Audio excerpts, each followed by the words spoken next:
What's up? Welcome back. This is the Changelog. Thank you for tuning in. If you're new to the pod, head to changelog.fm for all the ways to subscribe. If you're a longtime listener, check out our membership at changelog.com/plus+. Directly support us, make the ads disappear, and get access to bonus content on our shows. By the way, on this episode, our Plus Plus subscribers are getting an extra 12 minutes. Jared saved the elephant in the room question just for our Plus Plus subscribers. And today we're talking with Deepthi Sigireddi, Vitess Maintainer and engineer at PlanetScale. Of course, we're talking about all things Vitess. We cover its origin inside YouTube, how Vitess handles sharding, how it scales, when you should begin using it, how it fits into cloud native infra, and of course, that extra 12 minutes of runtime for our Plus Plus subscribers. Big thanks to our friends and partners at Fastly for keeping our pod super fast all around the world. Check them out at fastly.com.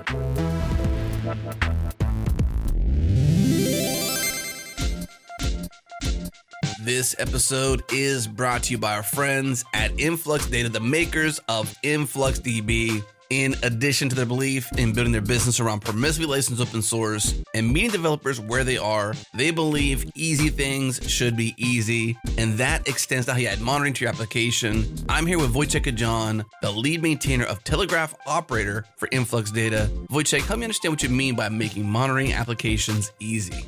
Our goal at Influx Data is to make it easy to gather data and metrics around your application. Specifically for Kubernetes workloads where the standard is Prometheus, we've created Telegraph Operator, which is an open source project around Telegraph, which is another open source project that makes it easy to gather both Prometheus metrics as well as other metrics such as Redis, PostgreSQL, MySQL, any other commonly used applications, and send it wherever you want to. So it could be obviously InfluxDB Cloud, which we would be happy to handle for you, but it could be sent to any other location like Prometheus Server, Kafka, any other of the supported plugins that we have. And Telegraph itself provides around 300 different plugins. So there's a lot of different inputs that we can handle, so data that we could scrape out of the box, different outputs, meaning that you can send it to multiple different tools.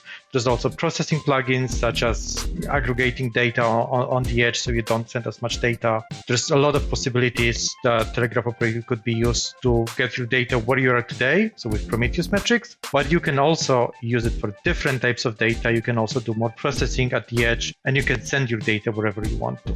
Wojciech, I love it. Thank you so much. Easy things should be easy. Listeners, Influx Data is the time series data platform where you can build IoT, analytics, and cloud applications, anything you want on top of open source. They're built on open source. They love us. You should check them out. Check them out at influxdata.com/changelog. Again, influxdata.com/changelog.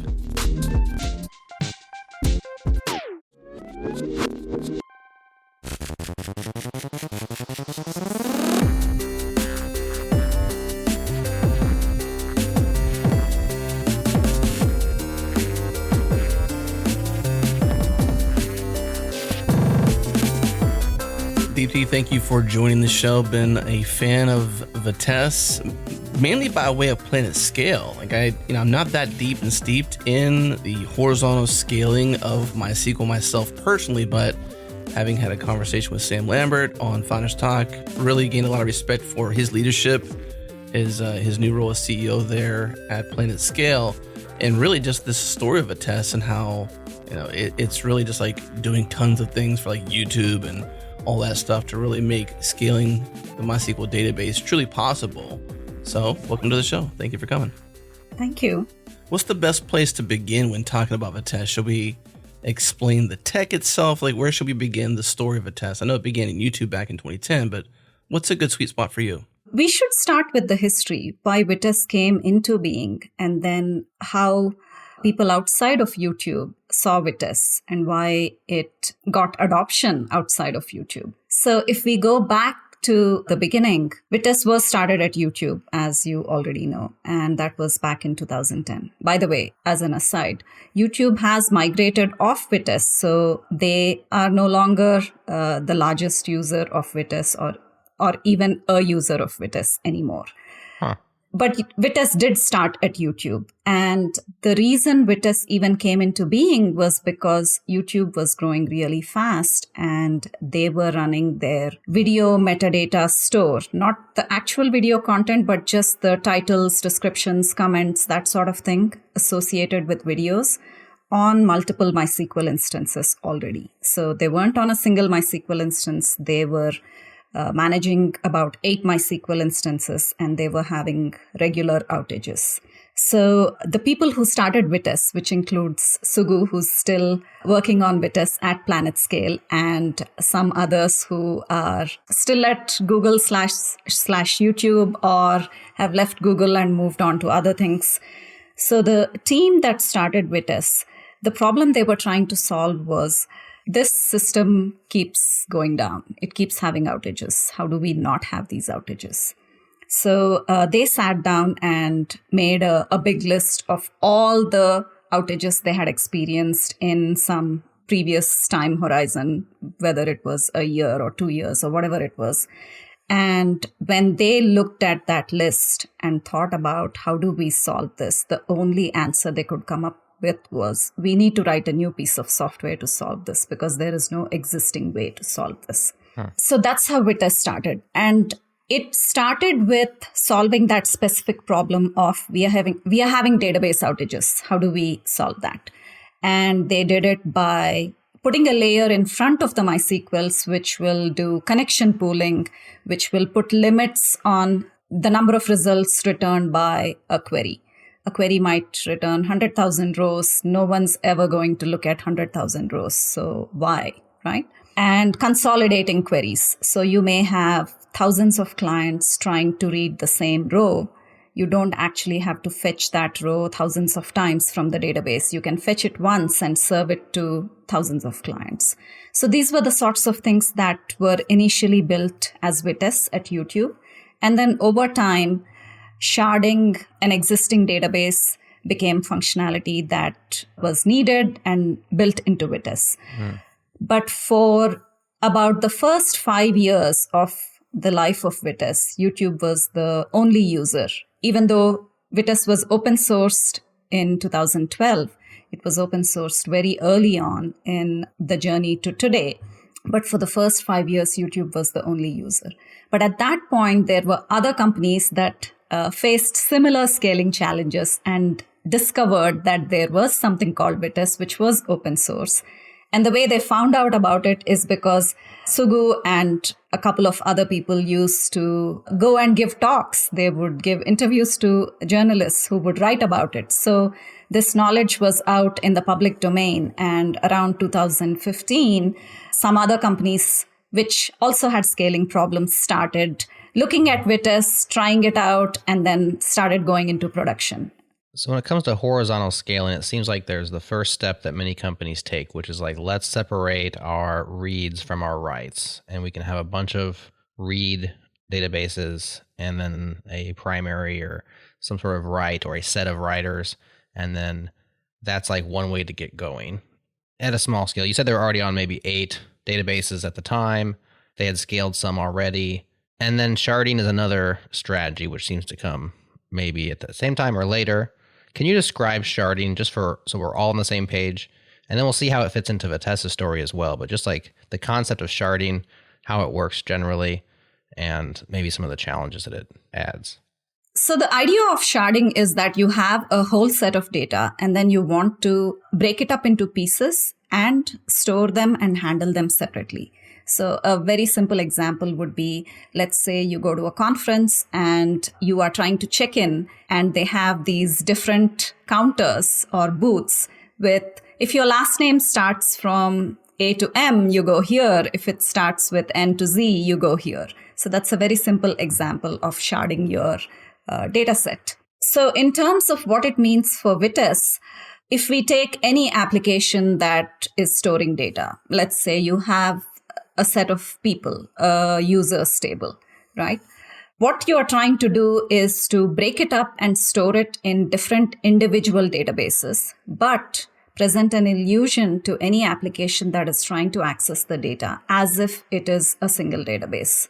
So that's sort of the essence of how you would horizontally scale something like MySQL without leaking the details of how it's actually being stored at the backend. Right. So a naive implementation of sharding would be at your application layer. So as you go to your users table, every time in your application that you're going to access some users, it would have to maybe like do a lookup on the first letter of their last name and say, okay, this one starts with S. And so I'm going to go to this database that has the S's in it. And that works, right? But at the application layer, it gets very complicated to be doing that all the time. Sometimes you forget how it works, or a new engineer, etc. And so you can do that without Vitess. People do it all the time, build it into your application to shard. But what Vitess provides is this middle layer that hides that complexity underneath it or tucks it away. So your application code can remain blissfully ignorant of that sharding strategy. I assume you could even change strategies or deploy multiple strategies. And your code that your developers are writing does not have to get spaghettied around, right? It doesn't have to have all those concerns the whole time. Is that what you're saying? Yeah, that's exactly right. So the strategy you first described, where the application code itself figures out which shard to address its queries to, that's called manual sharding, or you can call it custom sharding in some ways. Sure. But like you said, the application has to know, and nothing is transparent. What if you initially had 2 shards and you named them 1 and 2, and they've grown so big that you want to split them further? Now, what do you do in the application? So all of that logic of how the data is stored has to now be spread through every component that needs to know it, including the application code. So that's the downside of the manual sharding approach. It's very high maintenance. But in YouTube's particular case, they didn't even shard at first. They simply, Vitess started off as like this connection pooling thing first. Right. And so that took them a long ways, right? That's provides some scale. Yeah. So what you get with connection pooling is that instead of every request keeping a connection open to the backend MySQL, whether or not there's traffic flowing on it, because most connections have intermittent traffic.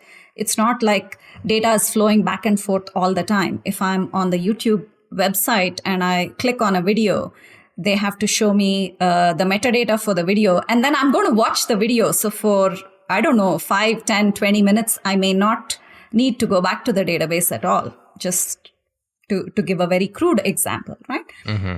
So what connection pooling gets you is, instead of thousands of connections to the backend database, you can say, I only need a handful of connections, whether that's 20 or 50 or 100 for a specific application that is going against the backend database. But on the front end, you can still serve tens of thousands of concurrent users, because there is this natural property to user behavior that database requests are always intermittent. They are not continuous.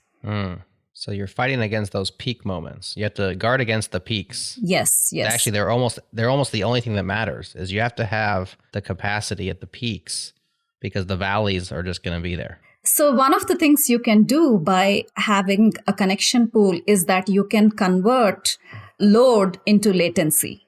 So if you can serve 10,000 users without any noticeable lag, and suddenly you get 100,000, if you can make them wait, then maybe they will get a response after 2 seconds instead of 10 milliseconds or 20 milliseconds.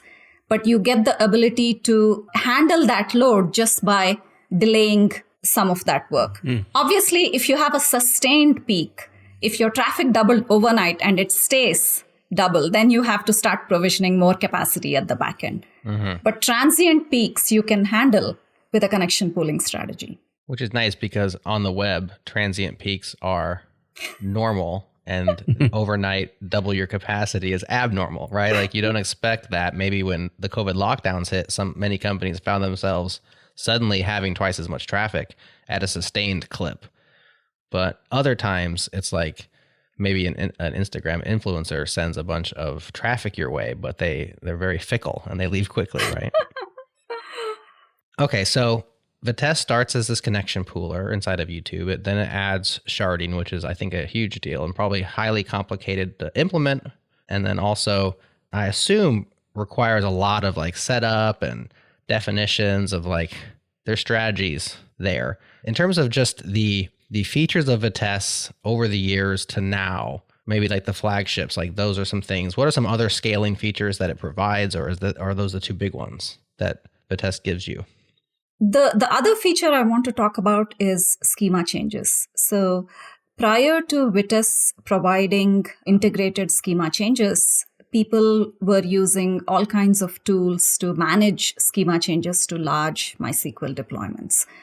Because you can't just, on a production database, which is of any significant size, you can't just directly execute schema changes because the effect of those is unknown. How many rows might be affected, whether a table will get locked up and that translates to application downtime. These are all the sorts of problems that people running MySQL in production faced, and then they built tools to work around these problems. So at GitHub, they built a tool called GitHub Online Schema Tool, and Percona built something called PTOSC.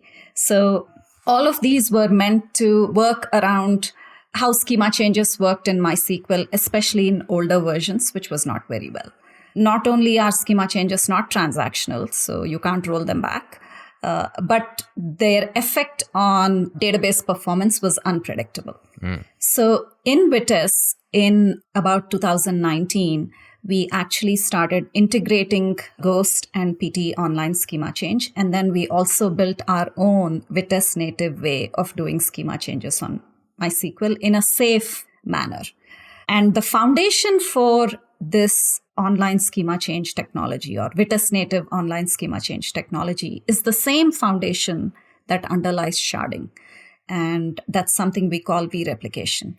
So the way sharding evolved, when it was first built, you had to add a column to every table that you wanted to shard and store a value in that and use that value to define which shard that row would go to.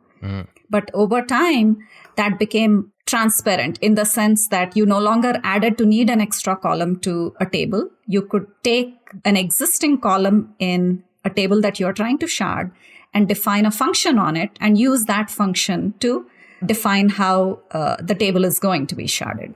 So I think starting in about 2018, we built this v-replication technology, which now underlies sharding. So there was a previous generation of sharding code, which still exists, but it's called legacy, and we will phase it out. And there is the new generation of the sharding code.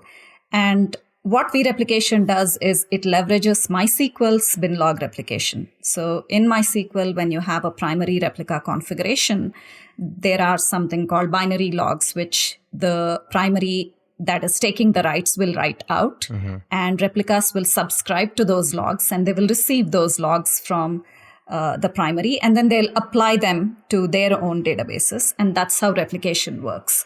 So what Vitess can do is it can subscribe to those binary logs and filter them.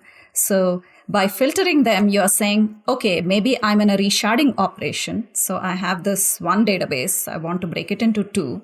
I can look at the bin logs and say, this change should go to this new shard. This other change should go to the other shard. And that enables many different types of workflows. So you may want to do what we used to call vertical sharding, where you want to take a whole table and move it to a different database.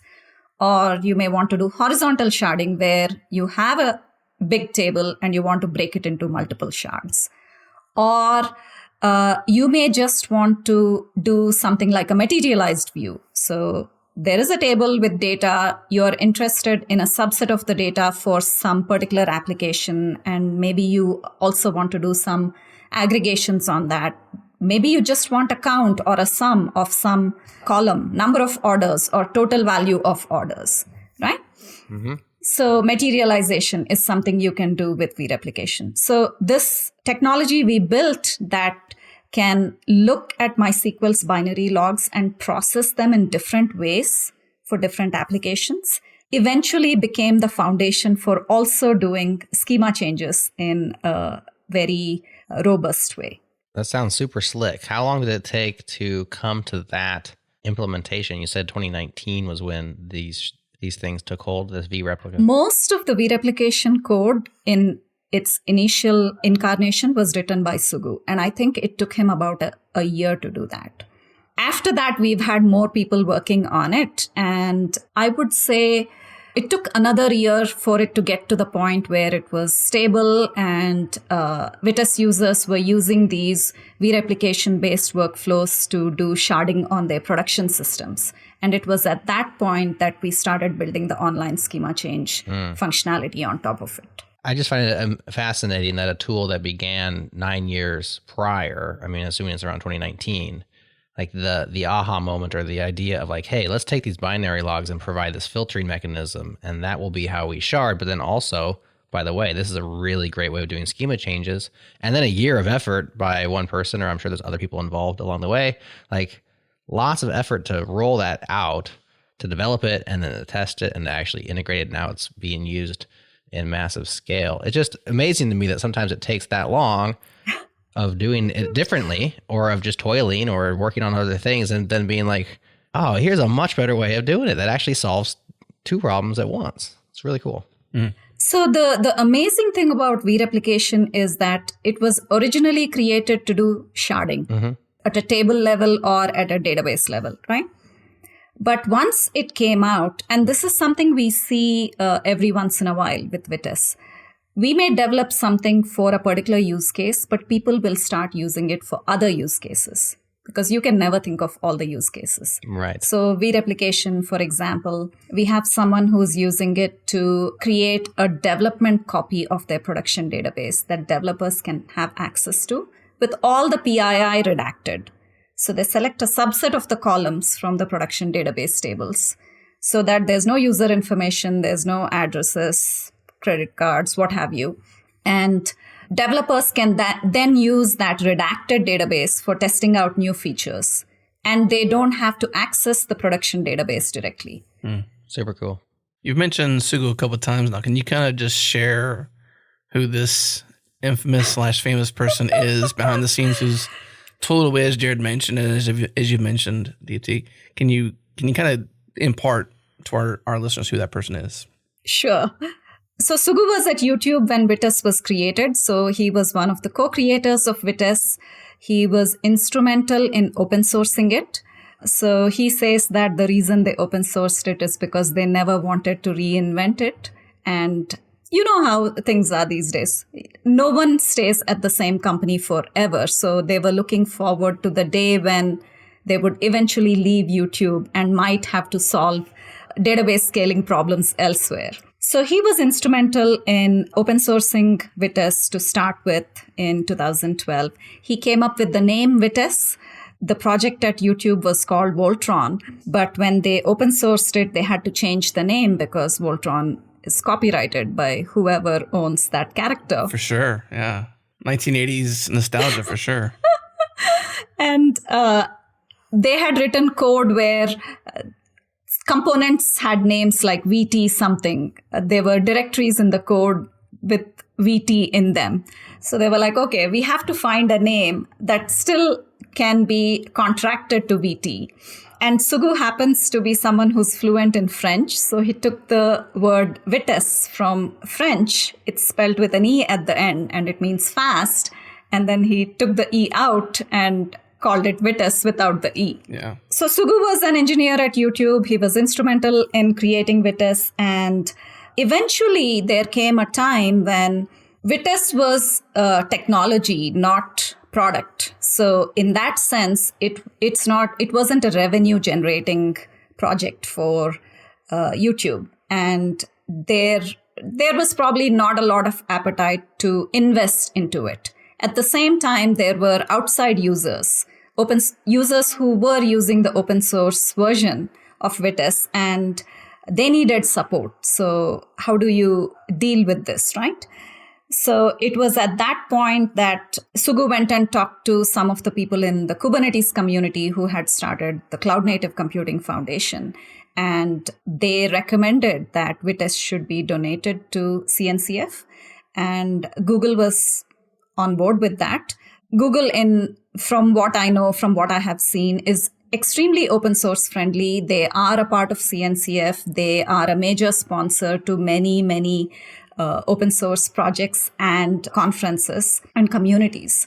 So they were on board with that. And Sugu saw the project Vitess through its donation or adoption to CNCF. And at that point, he left Google and he co-founded PlanetScale with Jiten, who was also a former YouTuber.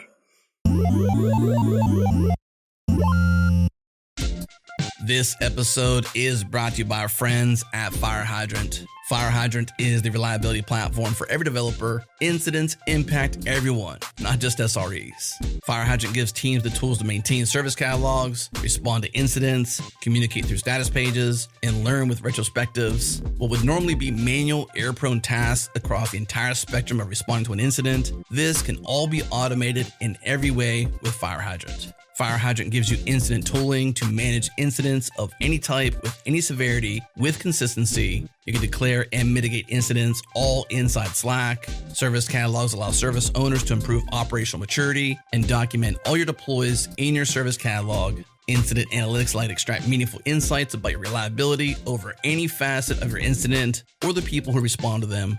And at the heart of it all, incident runbooks, they let you create custom automation rules to convert manual tasks into automated, reliable, repeatable sequences that run when you want. Create Slack channels, Jira tickets, Zoom bridges instantly after declaring an incident. Now your processes can be consistent and automatic. Try Fire Hydrant free for 14 days. Get access to every feature, no credit card required. Get started at firehydrant.io. Again, firehydrant.io.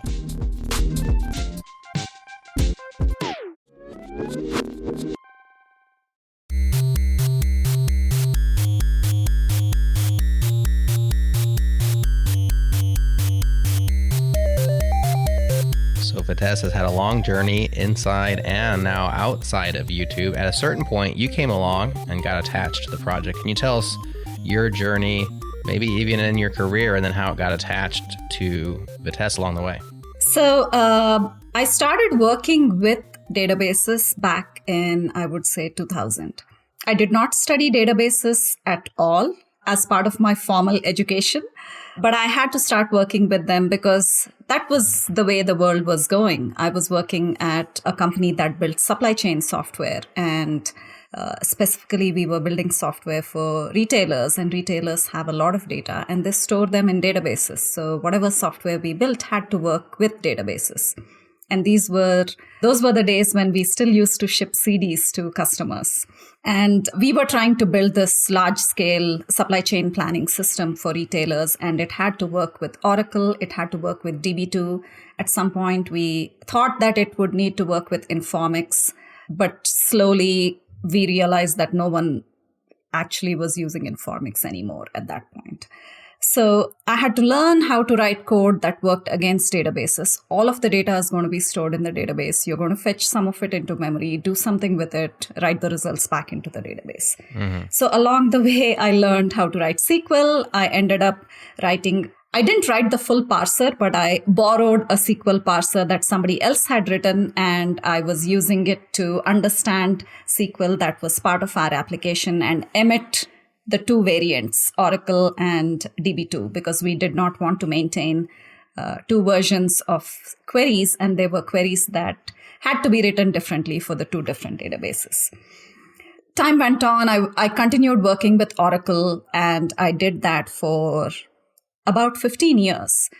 I switched jobs a couple of times, but everywhere I went, the database of choice was Oracle, so I was working with Oracle databases. And I learned how to write SQL. I learned how to tune queries and how to manage schemas. There were always DBAs, but there was always stuff you had to do as an application developer at the database level as well. And we were writing database access objects, database access layers, all those kinds of things. Mm-hmm. Then in 2018, I was coming off of like a 1-year hiatus from work. I had taken time off for personal reasons, family reasons. So I was unemployed and I was looking to get back into a job. And I was even debating whether I wanted to keep doing software engineering. I had been a software engineer, a tech lead, an engineering manager in previous gigs, or whether I wanted to do product management, because I had done a little bit of product management as well before. So I had sort of just started looking around, what would I want to do? What sort of companies do I want to apply to? And coincidentally, my husband was actually working at YouTube at that time. And this was after Sugu and Jiten had already started PlanetScale, and YouTube was already on its way to migrating off Vitess. They had started their migration project. So my husband was at YouTube and he heard about the migration project of Vitess. So he looked up Vitess and he happened to go look at Sugu's LinkedIn page. And then LinkedIn showed him Jiten's LinkedIn page. And so he looked at it and he was done. So the next time Jiten logged into LinkedIn, LinkedIn showed him someone from YouTube has viewed your profile. Okay. So he looked at... The plot thickens. Yeah. So he looked at Venkat's LinkedIn profile and he was like, oh, maybe this will be a good hire for PlanetScale. We should talk to this guy. So they met, they talked, and my husband was not ready to leave Google at that time. But he said, oh, by the way, my wife is looking for a job. So that's how I ended up interviewing with PlanetScale, and they ended up making me an offer. That's awesome. Before I spoke to them, I was actually not looking at startups. I felt that in terms of workload, career progression, I would actually be much better off working for a big company, because tech startups, Silicon Valley startups have a reputation of requiring a lot of hours. And I did not want to work a lot of hours. I did not want to work nights and weekends, right? But after I talked to the people at PlanetScale, I met Sugu. He gave me a very early demo of vReplication. It was just a demo. The code had not been written yet. And I was just blown away by what Vitess was and what Vitess could do. And I was like, I must work on this because this is just so cool, right? Mm-hmm. So I ended up accepting the offer from PlanetScale and I went to work at PlanetScale. And for the first couple of months, I actually worked on the database as a service side, because what PlanetScale was trying to do was to launch a database as a service built on Vitess. So I went to work on the Kubernetes operator to start with. But pretty soon, they needed more than one person to be working on Vitess. Sugu was the only person working on Vitess at that time at PlanetScale. And the engineering team was literally 4 people. So we had Sugu, we had an engineering lead, and 2 other people.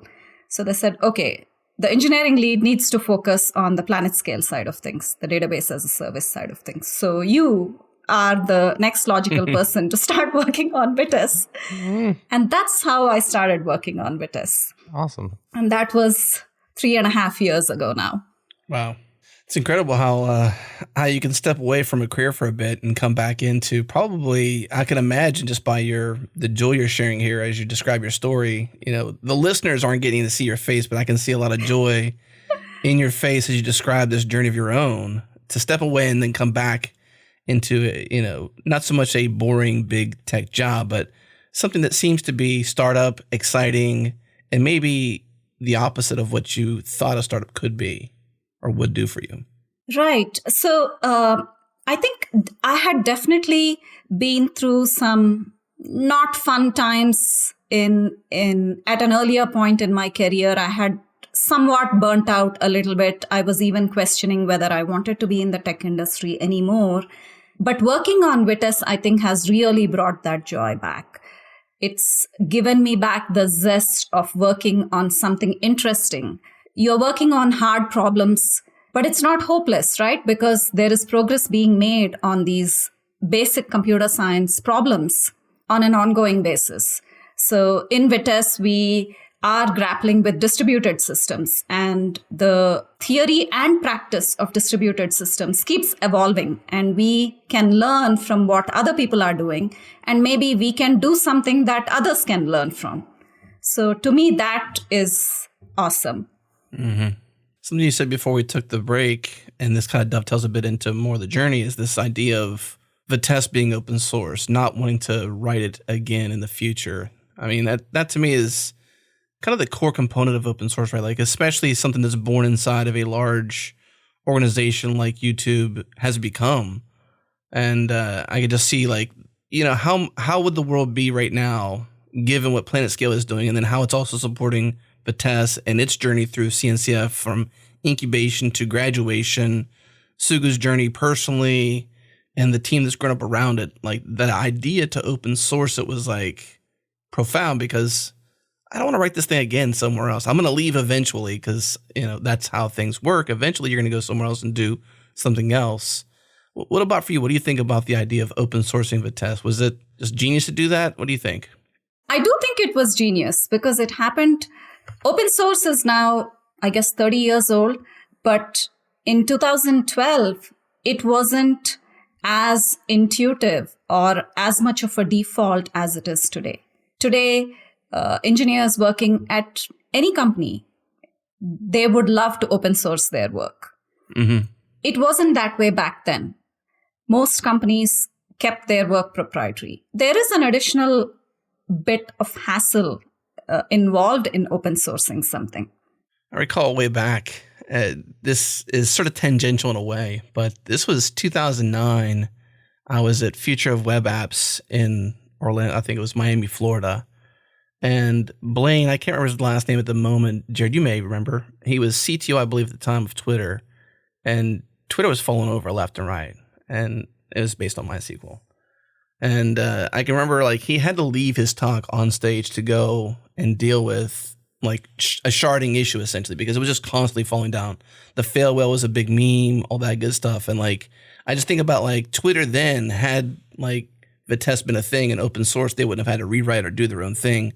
That's what I think about. It's like now you got sort of ultra massive scale applications happening because just the state of the internet, the state of the web, the state of applications has just ballooned in terms of adoption, whether it's because of COVID or other things that have happened that made people like sort of like gravitate toward the internet. But, not having to recreate that wheel because it was open source could have saved Twitter in those days. Like if Twitter would have been now and that problem would have been now, they would have just used that open source tooling versus like Blaine leaving the talk to go and shard Twitter's database, Right. That's so true. And so many of the biggest companies were using MySQL. So Google was using MySQL. They had their own build of MySQL. Facebook still uses MySQL. They still have their own MySQL build. Twitter still uses MySQL. And they continue to do that today, right? Mm-hmm. Well, Google's probably done with MySQL. I don't know. But Twitter, Facebook we know still is running their own MySQL. Compare that to companies like Square and Slack, who got to the scale where they needed to shard in, say, 2016. Or they were already sharding in a custom way and it wasn't really scalable. The strategy wasn't scalable. Operating the system wasn't scalable. Mm-hmm. And at that point, when they looked around, they were able to say, well, there is this piece of software, which is open source. So if it doesn't quite work for us, we can contribute and make it better. And it's already been proven at YouTube scale. So why not, right? Yeah. And that's, in fact, exactly what happened when companies like Square and Slack adopted Vitess. Vitess was built for YouTube's use case. So there were definitely going to be things that didn't work for them. And they actually started contributing back to the code base for the particular use cases that didn't work. Mm. And that made things easier for the next adopter who came along. So that we are now at the point where typically people can adopt Vitess without having to contribute anything back to it. If they want to, sure. But the sort of gaps people used to find back in 2015 when the first non-Google users came along don't exist anymore. And that's because the various adopters have contributed back to open source and made it better for everyone who comes after them. Hmm.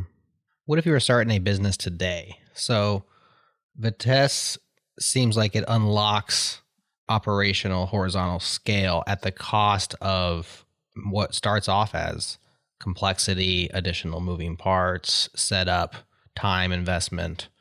And so for many companies, perhaps it is a premature optimization this is where I'm asking, I'm not saying, to start with Vitess right away. Yeah, I have to agree that starting with Vitess and trying to run it yourself is definitely a premature optimization. Okay. Anyone who's starting something today is better off choosing whatever is easiest to deploy and manage. And it's not that MySQL was the easiest thing to deploy and manage back when these companies that are huge today were startups 20, 25 years ago, but it was cheap. And that's why they started with MySQL, right? Yeah. But today people have a lot more options. You don't have to run your own database anymore. And in fact, a lot of startup founders are developers who have grown up with AWS and they instinctively go to RDS. They'll say, I'll just provision an RDS MySQL or an RDS Postgres and use that. Right. And let Amazon deal with the I'll pay Amazon to deal with my scaling problems, right? Right. So that works sometimes. Sometimes you do the math and it doesn't, you get to a certain scale where that AWS bill is unwieldy and you decide, okay, maybe we could run our own infrastructure, or maybe we could take this off AWS and run it better ourselves, cheaper, etc. Are there companies doing that? Is Vitess's, I'm just trying to think of who adopts Vitess. Is it like the entrenched large super scale companies that have MySQL, or are there new MySQL companies that are using it today and they just showed up out of nowhere, or is the community well set? Most Vitess adopters tend to come to Vitess because they have a scaling problem. Right. So even if you're using RDS, it won't scale beyond a certain point because it's MySQL. It is not sharded MySQL. Right. So that's sort of the path to Vitess for open source adopters of Vitess. Yeah. So you need it by the time you need it. You feel the pain. It's probably the leading option in the space. I don't know if there's competitors to Vitess in terms of other ways of horizontally scaling MySQL. I don't believe there is anyone else or anything else you can use to horizontally scale MySQL right now. Vitess is compatible with MySQL alikes like MariaDB and such, but how MySQL specific is it? Like, could it be abstracted to all relational databases and you get Postgres users, or no? It is actually very MySQL specific because we are managing MySQL, right? So we are saying Vitess knows you're always running in a replicated mode. You have a primary and you have replicas, and Vitess knows which is the primary, what are the replicas, and if there is a failure and you're recovering, then you are changing that configuration. You now have a different primary. Yeah. So Vitess is managing all of that, which means Vitess is managing replication at the MySQL level. And we are hooking into that replication to do resharding. And we are providing that illusion of a single database, which means clients talk to us using MySQL protocol, or they can use gRPC, but we masquerade as a single MySQL server. So that SQL grammar and query language support is also MySQL specific. It does not have any non-MySQL constructs in it. So it is fairly well tied to MySQL. Fair enough. Sometimes that's what you do. You just carve out your area of the world and you say, we're going to do it this way and we're going to serve this group of people and it's going to be awesome. And that's just the end of that story. Right. So this is a question that we get asked on the PlanetScale side as well. Yeah. Are you going to support Postgres? And the answer to that is, at some point, you will stop caring about the particular SQL dialect and you will choose it as a data store. This is a database. It's not very difficult to learn the particular language that it understands. It's SQL. Right. You just use that. Just got to wait it out. You only do that if you're getting something else in return. Yeah. And that something else is ease of use. It has to be easy to use, easy to deploy, easy to use, easy to run. Yeah, reliable, seamless. You just don't care anymore because it's always there. It scales for you. It's easy to use, and you just use the language that it provides. One thing, Jared, when you asked about, would you start using Vitess? And as you know, Sam Lambert was on. Sam is the CEO of PlanetScale. He was on Founders Talk, and he shared a sentiment on that front, which is essentially like if you're going to use Vitess, and as you had said, Deepthi, that to not start there, but PlanetScale is designed to be the beginning. So rather than begin a brand new application on Vitess with the complexity and all the simplicity you really want in the early stages of a startup or an idea, and he was saying that begin with PlanetScale because it is Vitess as a service plus DX, UX, all that good stuff. That's the starting point. Not to promote that by any means, but that's something he had said on the show, and in terms of a starting point. And that's by design, and it's because of Vitess being a thing that PlanetScale exists. So just to put that there.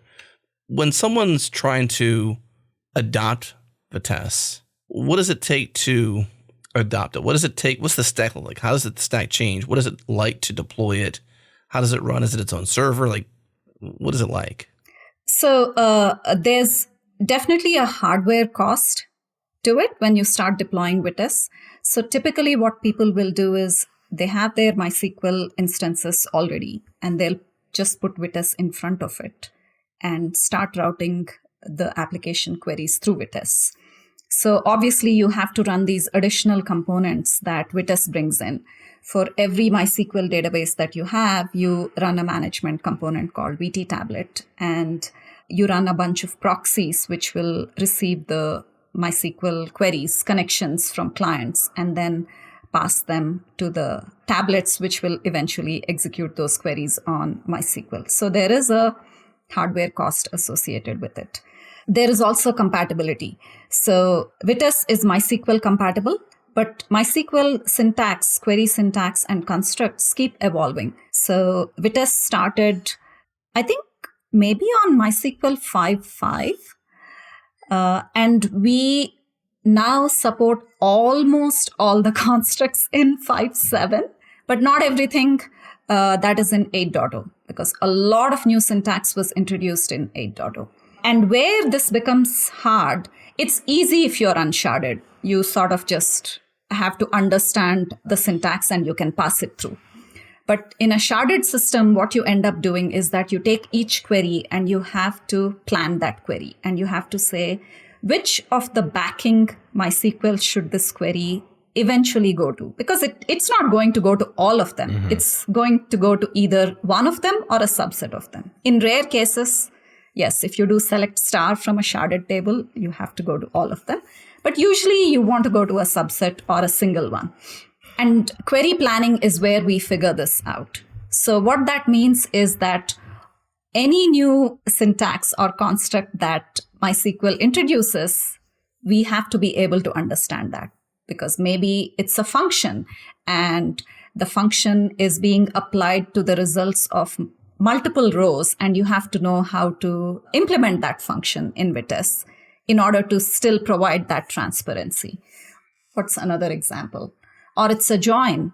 And if it's going to be a cross-shard join, then you have to do some of the processing in memory after fetching the results from different individual MySQL databases. So all of this is happening in Vitess, which means that to this date, there is a compatibility gap between Vitess and MySQL. And we are trying to close that. So we started the project, the compatibility project, formally in, I have to think, I think January of 2020. So it's been 2 years.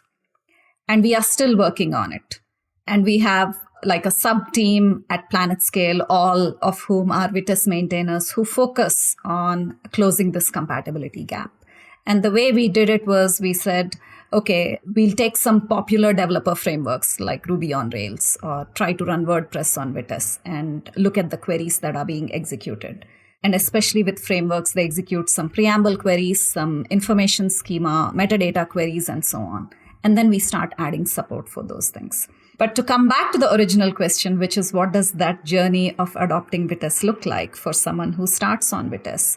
You may find that there are some queries that you are using which don't work with Vitess in a sharded mode. It's much rarer with unsharded, but there was a user on open source who said, oh, I'm using common table expressions. They don't work with Vitess. And I had to say, yeah, they don't work with Vitess because we haven't added support yet.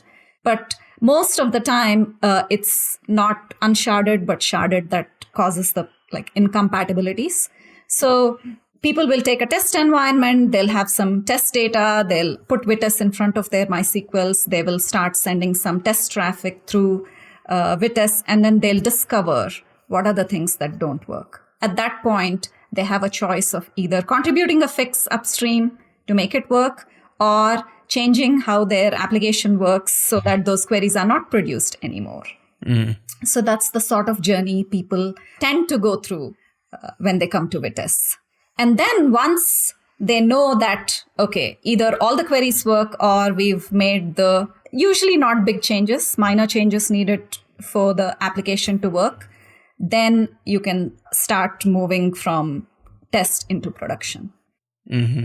How often in these scenarios, whenever someone adopts or attempts to adopt Vitess, hits this, this lack of compatibility in a sharded mode or something like that, do they often contribute or at least provide some guidance to their specific concerns and how it works to enable that compatibility? Because like if this project has been, a year or more, right? Like if it was early 2020, I'm trying to remember what year this is. 2022. Okay, cool. Because COVID's got my brain still yet. I can't remember years anymore. Okay, so like 2 years at least, right? This is a long project. So I'd imagine that you've got limited bandwidth, limited core contributors. Maybe we could talk about how open your team is or the team is to more contributors and how that works. But how often does, someone come to Vitess and leave bummed out, but then maybe they find a way to actually contribute back to make that compatibility possible? It's hard to know. We only know about the big ones, the big companies where they put in a sustained effort because they really had no other option. You're the only game in town when it comes to, scaling MySQL. Right? You had said to yourself, like, what else? Yeah. What other option do you have? Build it yourself or use Vitess? So why not just build features in Vitess, right? Yeah. So in fact, some people built it themselves. We just don't hear about all of them.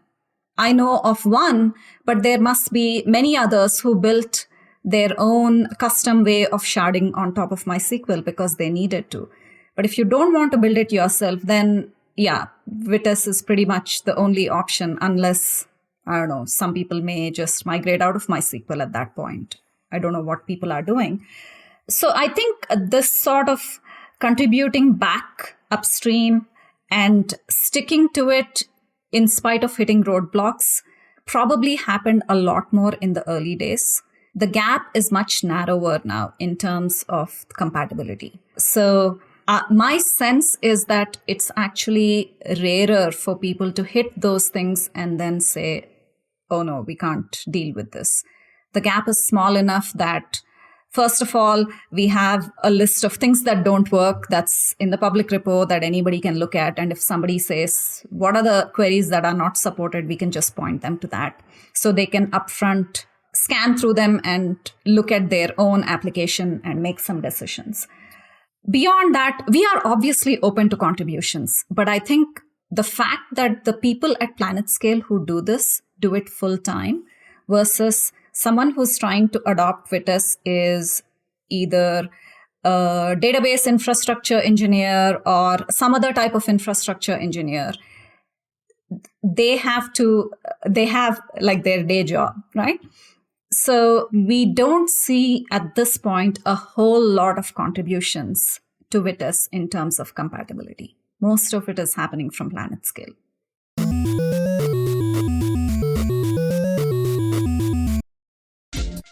This episode is brought to you by our friends at WorkOS. When it comes to adding enterprise-ready features or selling to enterprise customers, product teams, engineering departments, developers, they're all faced with a choice to ignore and focus on viable features or get distracted and learn how to integrate with complex legacy systems. And I'm here with Michael Greenwich, the founder and CEO of WorkOS, who knows there's a better way. Michael, what do teams at Vercel or PlanetScale know about the world of enterprise features that no one else knows?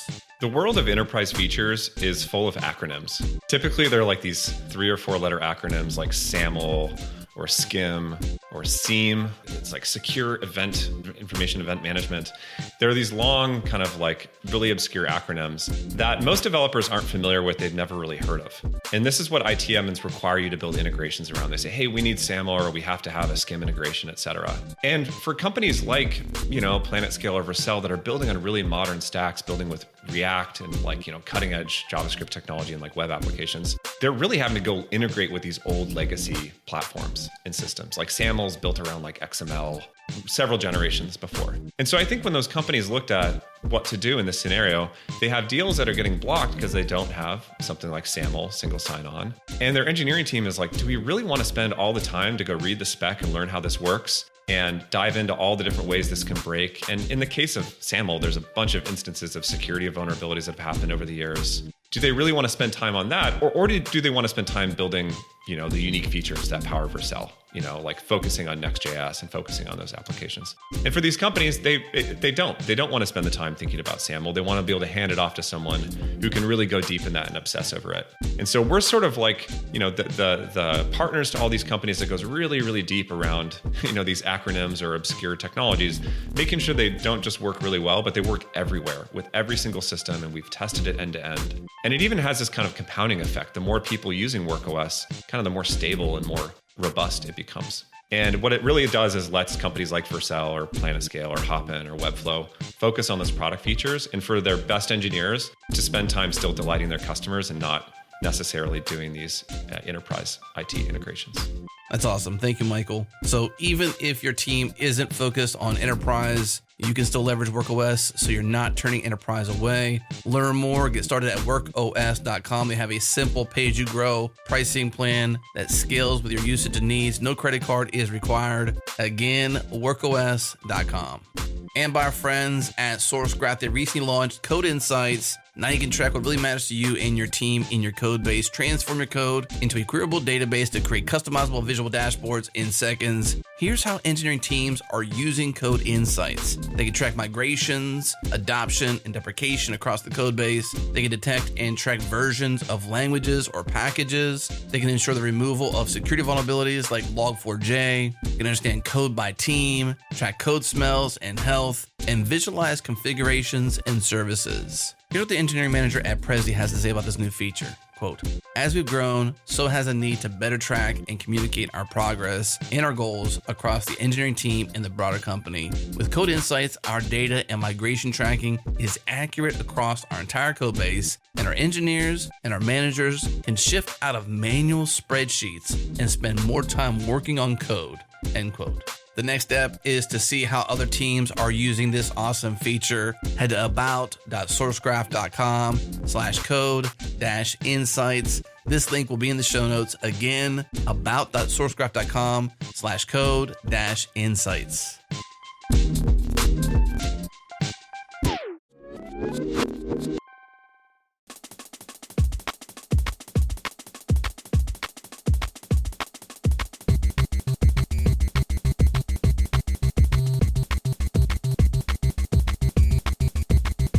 Deepthi, I'm not sure if you have read or know about Nadia Iqbal's Working in Public book, but in this book, after she's done lots of research, she categorizes 4 types of open source projects according to kind of 2 strata. You have user growth and contributor growth. And if a project is high user growth but low contributor growth, she calls that a stadium. A project where like there's a rock star on stage and there's a whole bunch of people in the crowd and they're looking at the rock star, waiting for that person to do their rock star thing. And then if it's high user growth but high contributor growth, she calls that a federation. So like the Rust Foundation or these kind of things. If there's low user growth, like something that you just built for yourself, it's low user growth, low contributor growth. So like not very many people use it, but also not very many people find it useful. She calls those toys.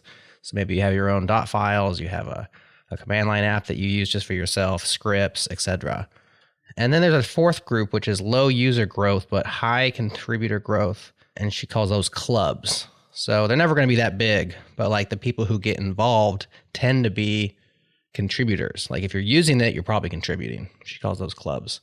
And I've been trying to think about Vitess in light of one of those 4 categorizations, it kind of seems like a club because you have probably not that many users because your users are kind of de facto scaled organizations, which there aren't that many of those in the world. But then when I look at the contributors, it seems like mostly it's PlanetScale. And so it's kind of a stadium in that sense. It's kind of a club. I'm just curious what kind of project you think it is. Maybe there's been large contributions by the folks at Slack, by other users around, but just curious, like how many of the users are also contributing and how that all breaks out and how it feels as a community. So given that we are a CNCF project, CNCF actually tracks these statistics and we have some numbers. Oh, great. So in terms of users, it's actually very difficult for us to know whether someone is running Vitess in production. Right. Because they don't have to share that information. Unless they come out and tell you they're doing it. Right. So it's completely voluntary. Some people will talk about it. They will go to conferences and talk about it. They will actually add their logo to the Vitess homepage. And others will never talk about it. So we do know of companies where people have told us in confidence that they're using Vitess, but they will never be public about it. They'll never tell anybody. Yeah. So if I look at our Slack workspace, we have 2,000 plus people on there. They are not all active on an ongoing basis, but it's a decent sized community. It's not tiny. Mm-hmm. I think earlier on, Vitess was where the user growth and contributor growth was similar. Mm-hmm. Every new user ended up contributing. And there were very significant contributions from Flipkart, from Slack, from Square. But I think now it is at a point where there are more users than contributors. Most users who come in and try to use Vitess don't actually need to contribute. And also because there is PlanetScale, and the initial revenue stream for PlanetScale was doing support for people doing their own Vitess deployments. So for companies that were trying to run Vitess on their own but wanted some help, PlanetScale would do that. So at that point, they would funnel any bug fixes or features they needed through PlanetScale. So to the outside world, it looks like PlanetScale is making this contribution, but it's motivated by the needs of a particular user.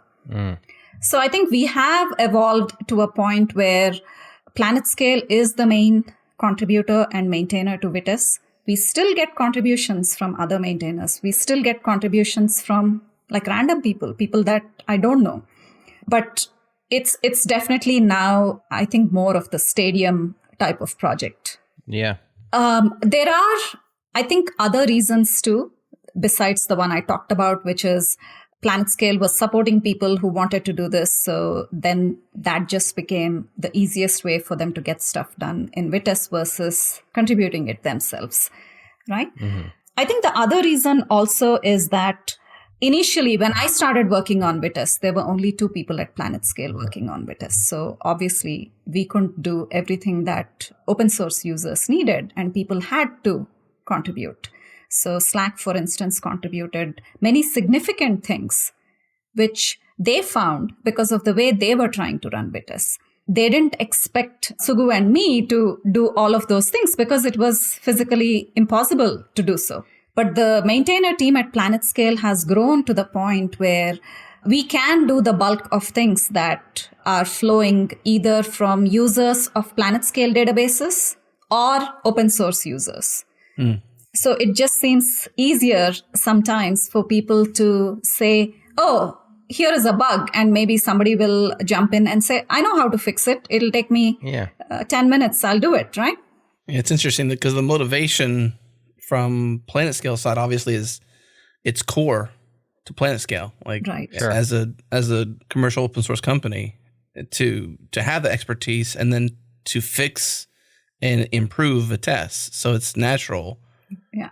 Although at some point everyone is benefiting. Those users that are non-PlanetScale companies are benefiting from their contribution back to Vitess, and they may not be PlanetScale customers. So it could be waste, or I don't know, maybe it works out in the end. Maybe that's just how open source works, is like you just trust, the contribution, I don't know how to describe it, but like you just trust the give back, the generosity, so to speak. So there are different open source governance models. I was reading an article written by the founder of Drupal about this. How in any open source project, there are givers and takers. And if that balance goes out of whack, if there are community members that are mostly takers and they're not enough givers, then eventually the project may not survive long term. So those are things that all open source maintainers have to think about. So for Vitess, right now, PlanetScale is backing it. So the number of givers in terms of individuals is high, but in terms of corporate entities is pretty low. Yeah, it's pretty low. Is that something that, and I don't know how you separate yourself because you work for PlanetScale, but you also are a core contributor to Vitess. And I want to get into some of your particular contributions because you're quite a subject matter expert. And I want to know more about your actual contributions beyond your wealth of knowledge of its story and how beautifully you told it. But I got to imagine that there's some desire there. So how do you personally separate your psychological balance between I work for PlanetScale, but I also am pro Vitess and I'm a core contributor there? How do you want to see the balance change and shift? Like if there's listeners out there at Netflix and they use it, or at XYZ and they adopt Vitess, how do you want corporate contributions back to balance out the PlanetScale give and backing of it? So if I think back to how I got more and more involved in Vitess as a PlanetScale employee, right? So I started off with, okay, there's some bugs that need to be fixed. Let's fix them. There are some features that PlanetScale support customers want. Let's add those features. And slowly, because of my own desire to learn more about Vitess, I started spending a lot of time in the open source Slack where people ask questions. And I would look up the answers to those questions. Basically, if somebody asks a question, I don't know the answer to it, right?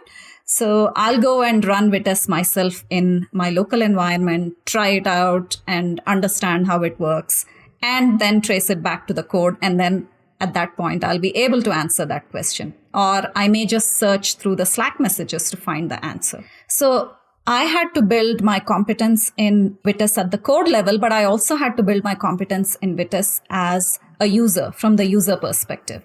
And when you do that, you actually develop empathy for people who are trying to use the software, because you're not just looking at it as the writer of the software, but as someone who has to use it, and you start empathizing with how hard it can be sometimes. So that to me is what drives the balance. Vitess is open source, which implies a certain contract between the project and its users. And the project is embodied by the maintainer team, and I'm part of that maintainer team. I'm just fortunate that PlanetScale pays me a salary so that I can do this full time. Most people don't have that luxury. Mm-hmm. So like you said, I have to balance what I owe PlanetScale because they are paying me a salary versus this more idealistic nature of open source software where you're altruistically giving without expecting anything in return. Yeah, precisely. So that is a difficult balance. The best thing, though, is that everything we do in Vitess for PlanetScale is usable by anyone. It goes upstream. So for PlanetScale, to start with, we started the compatibility project. And we worked on adding constructs, adding syntax, and so on and so forth for a year. And we did some very basic testing with various frameworks. Ruby on Rails, okay, it works. Can you deploy WordPress? It works. Django, it works, and so on. But we had to, for PlanetScale, we had to actually make sure that anything you did in Ruby on Rails would work, because the PlanetScale app is built using Ruby on Rails. And PlanetScale uses PlanetScale or Vitess as its own data store. Sure. So PlanetScale runs on PlanetScale. Mm-hmm. So we did a 3-month, 1-quarter project where we went through and looked at all the Ruby on Rails guides and proved that all of those constructs that you can use in Ruby on Rails, the active record guides, will actually work against Vitess. Now, we did that for PlanetScale, but it benefits anybody who tries to write a Ruby on Rails app against Vitess or tries to write a Ruby on Rails app against PlanetScale. So that's just one example of something we did because we wanted it for PlanetScale. And some of this work was done by, a lot of the testing was done by non-core Vitess maintainers, but the bug fixes were done by the Vitess maintainers. So I'm a bit torn because it seems like Vitess is in good hands, but then I also see all these other corporations who are using it, and I think, like, shouldn't they also be pitching in? There's a foundation, I guess it's part of CNCF, or it's graduated. Maybe tell everybody what that means for Vitess having graduated from CNCF, and maybe, I guess, some of the financial side of the open source commons here. So Vitess, when it joined CNCF in, I think, early 2018, the process probably started in 2017, but it was January 2018 that Vitess became a part of CNCF as an incubating project. And then graduation was in 2019. So CNCF has certain criteria for graduation. And one of them is that the project has to be supported by multiple entities so that it doesn't just disappear if one of those corporate entities disappears. And when they had the meeting or the review, Michael Demmer from Slack was in that meeting to say that even if PlanetScale goes away, Vitess is so important, so foundational for Slack at this point that we will maintain it. So because Vitess is running in production at some of these huge companies and it is storing their business data, right? Slack, Square, HubSpot. Right now, PlanetScale is doing most of the maintenance, and that's fine. But if PlanetScale were to go away, other people would have to step in. They would not have a choice. Yeah, one of the criteria, I'm not going to read them all, but one of the criteria for the graduation stage for a CNCF project, the very first line is have committers from at least 2 organizations, and a few other things essentially for this due diligence, like you had said, to balance the need for the technology and also the support of the technology. And I assume that all maintainers are not employed by PlanetScale given that graduation stage, right? So Yeah. So about 50% of the maintainers are now PlanetScale employees. And a lot of it is because PlanetScale staffed up the Vitess team, and over time, people just commit so much when they're doing it full time that they end up becoming maintainers. Their contributions reach a level where you can give them write permissions. They know some part of the code well enough to review other people's work and to make decisions on how that should evolve in the future and things like that. So that's sort of why about 50% of the maintainer team is now from PlanetScale. But we do have maintainers from Slack, from Square, HubSpot, a few other companies. So there are about 10 people who are not PlanetScale employees. Also on the list of users, Pinterest, Yes, GitHub, New Relic. These are companies that are not going to allow it to disappear. Maybe they're not maintaining today, but like you said, if PlanetScale scaled back its maintenance quite a bit, somebody would step up. right. If it weren't Slack, it's going to be Square. If it's not Square, it's going to be Pinterest, and so on. There's just too much vested interest in the project for it to be abandoned at this phase. Exactly. Yeah. In terms of support from the foundation, they pay for our GitHub repositories. So they provide, obviously the project itself has no money. Any budget anything that requires spending either comes from PlanetScale or from the foundation. So GitHub repositories, Docker, we have a Docker team plan. They've given us Equinix Metal hardware on which we run daily benchmarks, and we publish those benchmarks on a separate website, benchmark.vitess.io. So that's continuously updated, and these benchmarks are running all the time. We needed some dedicated servers for running some portion of our CI, and the foundation gave that to us. So they do provide a lot of support in terms of whatever the project needs to keep going. Since you mentioned contributions, I got to hear more. Can you boast a bit? Can you share some of like your contributions in particular? Okay, so a few things stand out. Vitess has backup restore functionality. for any database, you need that. And specifically in the case of Vitess, if you want to add more replicas, you will restore from a backup and then catch up to the current primary, and then you are ready to serve. So Vitess had its own way of doing backups, which was basically shut down the MySQL, copy everything over, and then restart it. A number of members of the community wanted extra backup support. So they wanted to be able to use extra backup to take backups so that they don't have to bring down the MySQL. Because with extra backup, you can take backups on a running instance. So that was my first major enhancement to Vitess. And that's why I remember it so clearly. And this was actually sponsored by Slack. But I ended up being the person doing the work.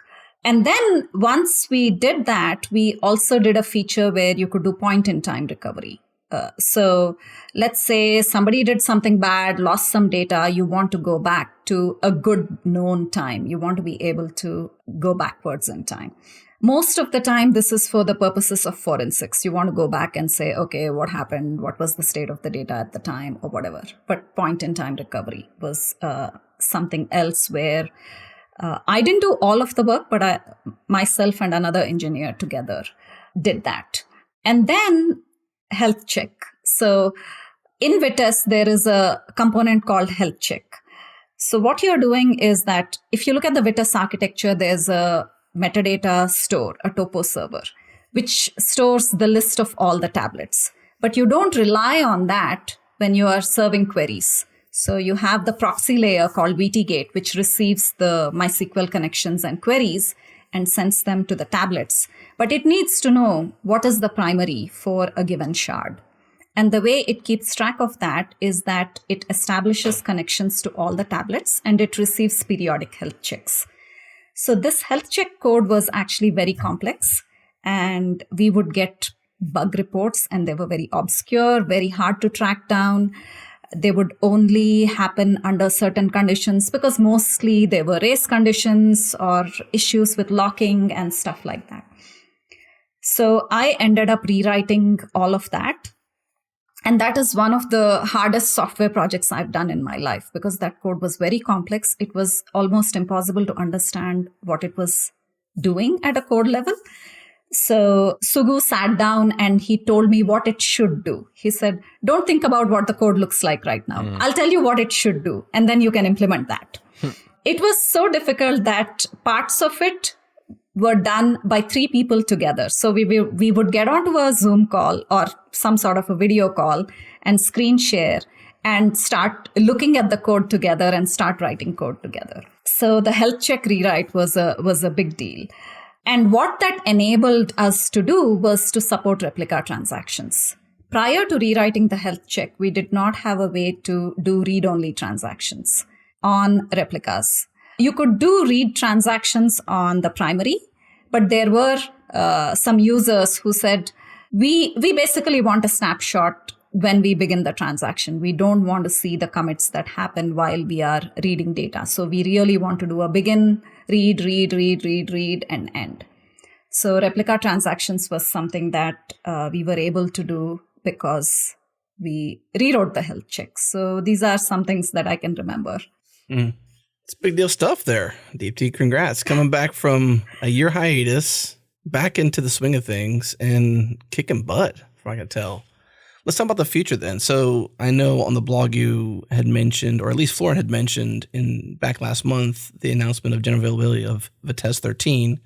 So what's in that? What's in the future? What's the future of Vitess? Is it separated from PlanetScale's roadmap? How do you map out Vitess's? Obviously, there's a lot of users, so there's some user demand as well, and it's not all PlanetScale demand or support demand back into Vitess. But give a snapshot of 13 and maybe into the future. I think in 13, we keep working on compatibility.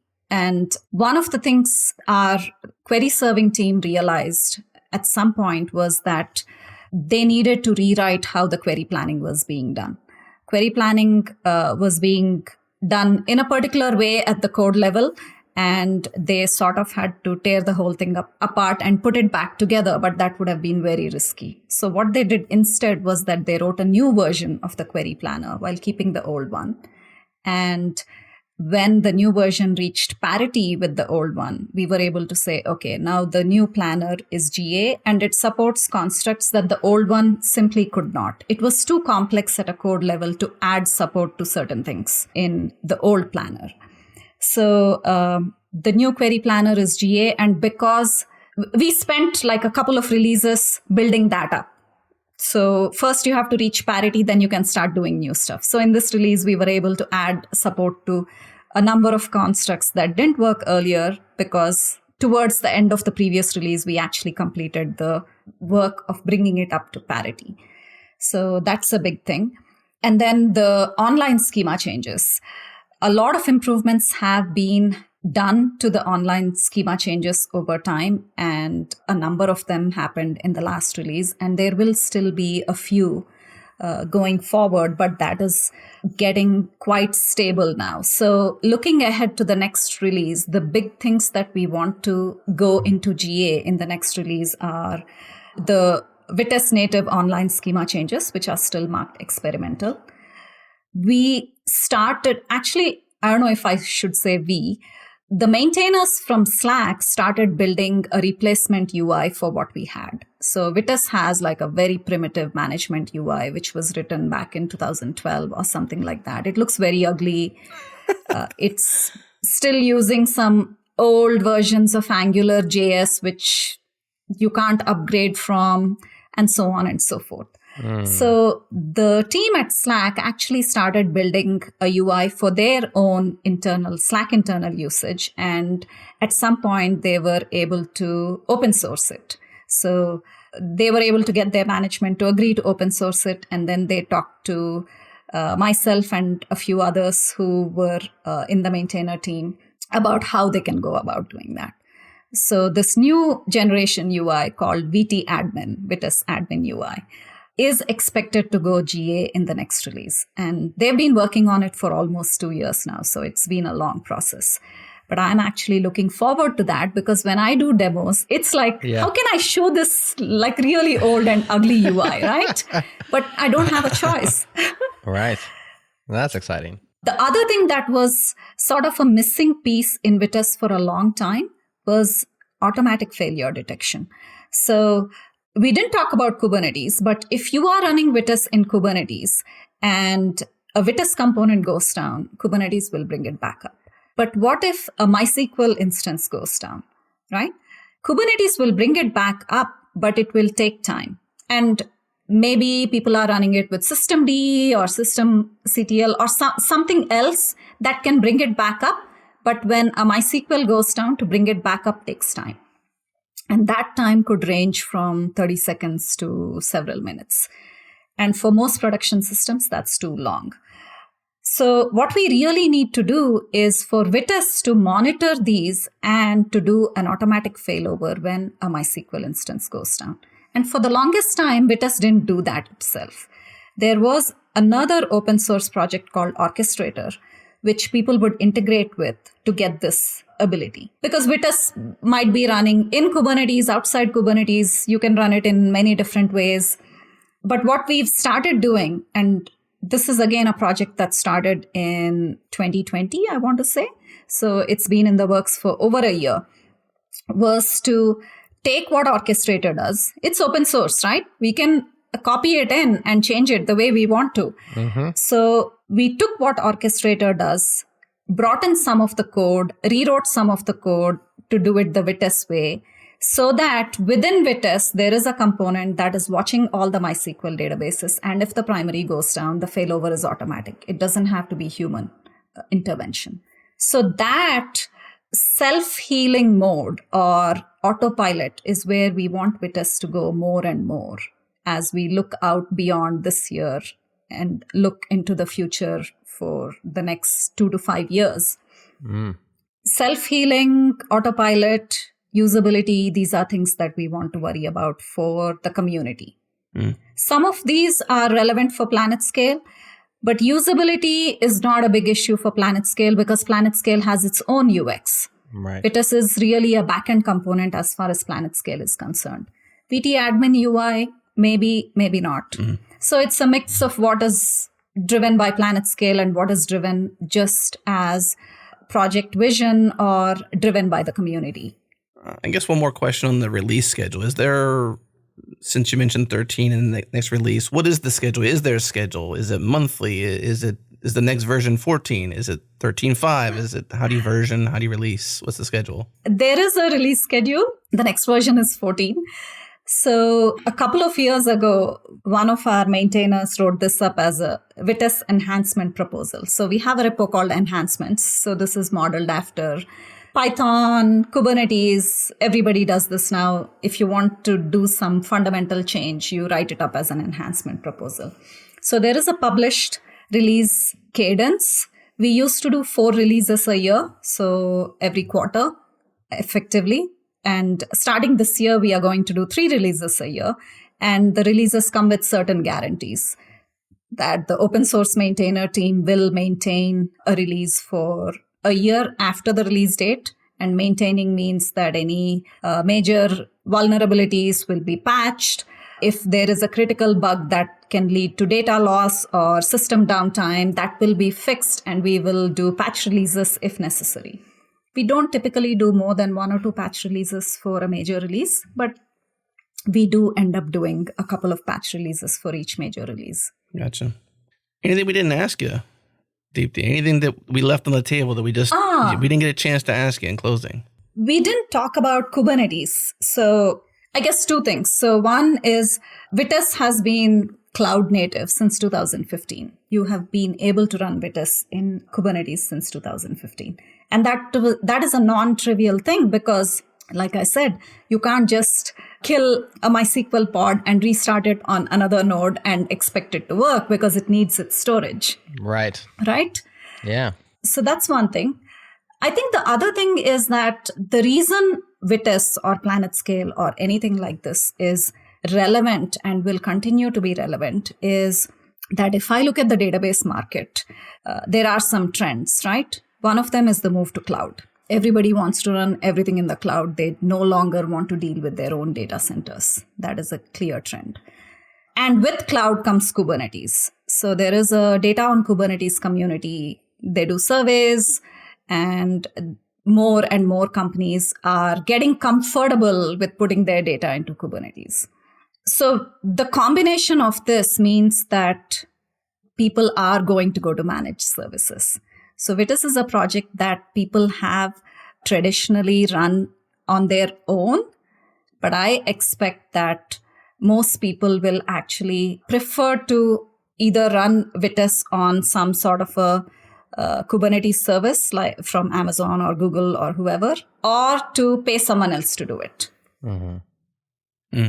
Yeah, why run it yourself and you can have somebody else run it for you, right? You just stick to your actual guns, so to speak, and build your own product instead of like supporting infra or why, unless you absolutely had to, really, unless you had a specific use case for doing so and the team. So this is the trend towards specialization that we have seen already with hardware, right? People used to run their own servers for everything. And now most of that happens in the cloud because it's just easier to pay Amazon or Google to run your servers for you, except under certain conditions. Well, Deepthi, it's been a great journey with you, learning about Vitess, yourself, Sugu, all of the corporate community involved in Vitess, of course, and all the maintainers involved. I'm excited for what the future is for it. We don't personally use MySQL, which is why Jared had the question of Postgres, because we're kind of a Postgres family around here. Although we're not haters, we just have preferences. That's right. So, but appreciate you sharing your journey. Appreciate your time. Thank you. I really enjoyed this conversation. I always love talking about Vitess, and I, in particular, enjoyed the direction in which you took the conversation. So thank you. Awesome. Good deal. Thank you. Your enthusiasm is infectious. Yes, very much so. That's it. This show's done. Thanks for tuning in. If you haven't yet subscribed, now is the time. Head to changelog.fm for all the ways to subscribe. And if you dig this show, we have other pods you may enjoy as well, such as Ship It. We recently had Kelsey Hightower on, where he drops a ton of wisdom. Here's a sampler. My entire career, my rule has always been document the manual process first, always. Okay. Because if you go and do everything in Puppet, now I got to read Puppet code to see what you're doing. How can I suggest anything better? So if you write it down manually and you say, first get a VM, install changelog, then take this load balancer, put this certificate here, then get this credential, put it in this file, then connect to Postgres, this version with these extensions. So now I can see the entire thing that you're doing. And then the next thing I do is say, okay, now that we understand all the things that we're required to run this app, I want to see the manual steps that you're doing, all of them. We build the app using this makefile. We create a binary. We take the binary and we put it where? You're not storing the binaries anywhere? Oh no, we're just making this assumption that we could just push the binary to the target environment. You need to fix that. That's a bad assumption. You need to take the binary and preserve it so that way we can troubleshoot later in different environments and we can use it to propagate. Oh, okay, Kelsey, good idea. So we're just going to fix the manual process until it looks the best we can do for what we know at the time. Right. Now, once we have that, I'm going to give that process a version. This is 1.0 of everything. We've cleaned some things up. We saw some bad security practices. We've cleaned up the app. So now go automate that. All right, continue listening to that conversation at changelog.com/shipit/44. That's episode 44. Thanks once again to our friends and partners at Fastly for making all our assets and our pods super fast globally. Check them out at fastly.com. And also to Breakmaster Cylinder for keeping our beats fresh and friendly. And of course to you for listening, we appreciate you. And don't forget that bonus 12 minutes for our plus subscribers. Make sure you stick around. That's it for this show. Thanks again for tuning in. We'll see you next week.